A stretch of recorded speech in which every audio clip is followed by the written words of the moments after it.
Oke, mau sampaikan kenapa istilah demam berdarah denggi, istilah yang sangat umum dan di mana kita semua sangat familiar, itu sebenarnya istilah yang keliru. Kenapa? Karena istilah yang tepat itu adalah demam denggi dengan berbagai tingkat keparahan. Jadi yang pertama, dilihat dari sebelah atas, kita sebenarnya dengue fever atau demam denggi. Ini ketika pasien cuma pasien terinfeksi virus denggi, lalu menderita gejala demam.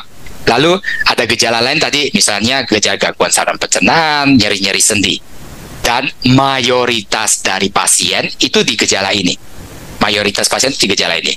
Namun ada sekitar 1-5% yang bisa berlanjut ke yang kedua, yang kita sebut dengan dengue hemorrhagic fever atau kita sebut demam berdarah denggi.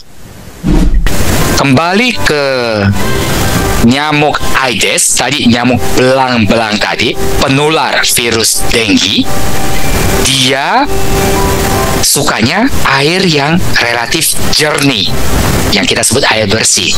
Dia beda dengan tadi nyamuk Anopheles atau nyamuk Culex, nyamuk kebun itu yang suka air kotor juga saya oke aja, saya ladenin.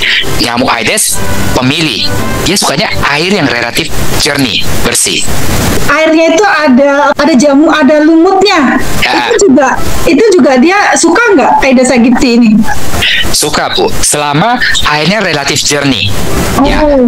Karena nanti sesi ketiga kita akan berbicara. Tadi saya udah sedikit preambul nih. Kita manusia sebenarnya hidup di dunia mikroba, dunia bakteri. Ya, contohnya. Dan ada bakteri-bakteri baik yang kita pakai. Contohnya, kita minum yogurt, ya kan? Minum kefir, makan makanan fermentasi, tempe, tahu, kimchi. Itu berkat siapa?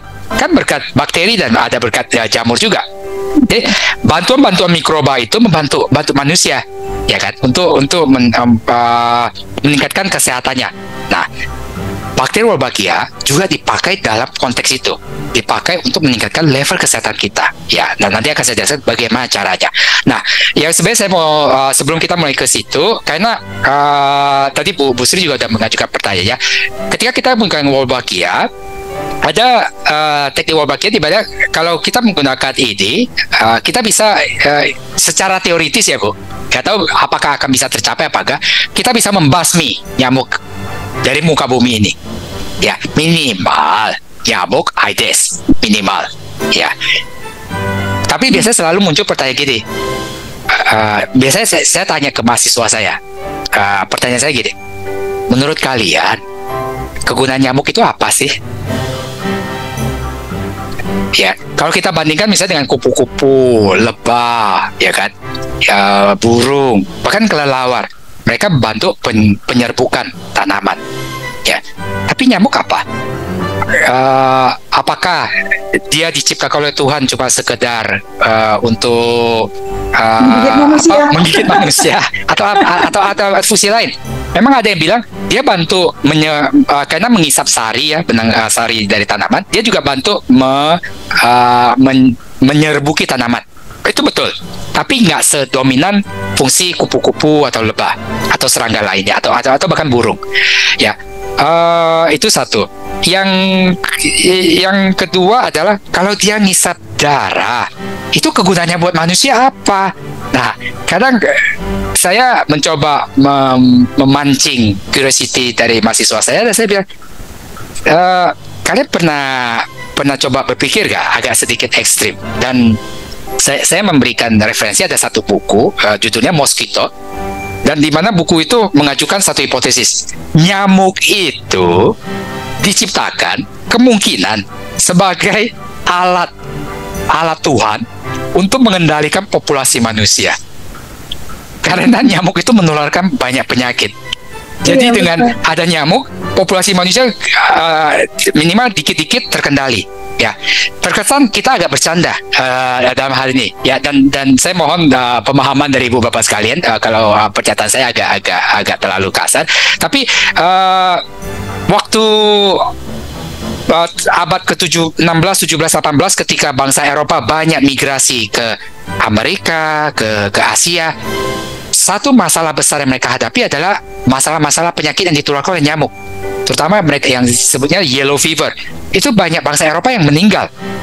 Dan banyak, istilahnya apa? Mereka sebenarnya settlement ya.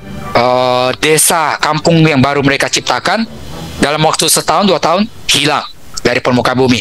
Karena warga negaranya mati semua.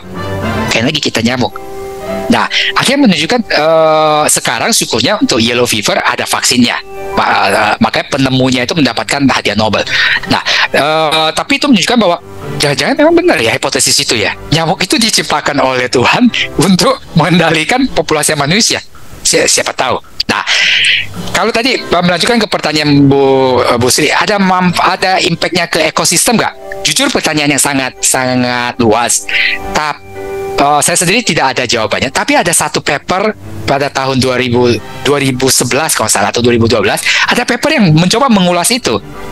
Dan kesimpulan dari paper itu, mereka muat di jurnal ekologi ya, mereka menyimpulkan gitu, nggak ada tuh kegunaan nyamuk. Jadi kalau mau diberantas, aman-aman aja. Minimal dari segi kalkulasi matematika akan ada spesies lain yang mengambil alih. Penyerbukan tanaman, ada spesies lain yang mengambil alih. Makanan kodok kali, Dok. Makanan kodok, makan ikan, ada spesies lain juga yang mengambil alih.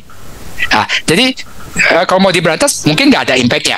Tapi jujur ini semuanya spekulasi sih, Bu. Apakah nanti akan ada impact-nya? Jujur kita nggak tahu. Ya, tapi nanti akan terkait dengan teknik penggunaan Wolbachia dalam hal ini. Oke. Ya. Nah, berikutnya ada pertanyaan dari Kak Kiki lagi. Itu kalau hewan, misalnya kucing sama anjing, apakah bisa tertular dengan DBD juga? Sejauh ini DBD ini lebih menular pada manusia. Siklusnya cuma antara nyamuk dan manusia. Jadi dia tidak menular pada mamalia lain. Tapi dia bisa menghisap darah si nyamuk ya, bisa menghisap darah anjing atau darah kucing untuk dia bertelur, sehingga populasi dia bisa terus terjaga untuk menularkan si virus dengue. Tapi siklus hidup dengue itu sebenarnya antara manusia dan nyamuk. Cuma antara aku dan nyamuk. Cuma itu aja sih sebenarnya. Okay. Sekelompok ilmuwan yang getol mengkampanyekan penggunaan Wolbachia, dan mereka terutama terpusat di Australia. Ya, ada juga di Amerika, tapi yang lebih getol itu sampai mereka mendirikan program yang mereka sebutnya World Mosquito Program nyamuk dunia. Itu dipelopori oleh ilmuwan Australia ini. Nah, tadi Bu Sri juga ada menyampaikan Indonesia juga ada melakukan penelitian Wolbachia. Ya, namun di sini saya mau tambahkan dulu, karena gini. Ya, biasanya bangsa plus 62 ini bangsa yang paling istilah apa ya, paling kepo di satu sisi, tapi bangsa yang juga istilah gini, nanti kita jadikan kelinci percobaan lagi. Udah dilakukan di negara lain belum? Tiba-tiba dikirim, kayak vaksin COVID, tiba-tiba dikirim di Indonesia dipakai. Nah,